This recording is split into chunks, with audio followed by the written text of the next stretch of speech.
ఒక తండ్రి మరియు కూతురు నదిని దాటుతున్నారు. నదిలో నీటి ప్రవాహం అనేది చాలా వేగంగా వెళుతుంది. ఆ ప్రవాహంలో కూతురు తన తండ్రి చేతిని జారిపోకుండా చాలా జాగ్రత్తగా పట్టుకుంది. చాలా వేగంగా నది ప్రవహిస్తుంది.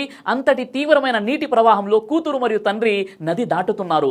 ఒక్కసారిగా కూతురు అంటుంది, నాన్న మీరు నా చేతిని పట్టుకోండి. అప్పుడు తండ్రి అంటాడు, నేను నీ చెయ్యిని పట్టుకున్నా, నువ్వు నా చెయ్యిని పట్టుకున్నా, తేడా ఏముంది అమ్మా అని అంటాడు. అప్పుడు ఆ కూతురు అంటుంది, ఆమె అన్న మాటలు వింటే మీ హృదయాలు చలించిపోతాయి. తేడా ఉంది నాన్నగారు, నేను మీ చేతిని పట్టుకుంటే ఒకవేళ ప్రవాహం తీవ్రమైతే నా చెయ్యి నీ చెయ్యిని వదిలివేయవచ్చు.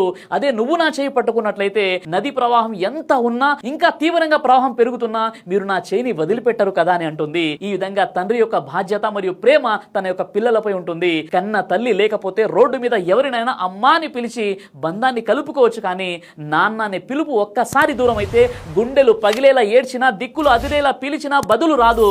ఎందుకంటే ఆ పిలుపు రక్తం పంచిన తండ్రికే సొంతం. ఇది నాన్నకు మాత్రమే ప్రత్యేకం.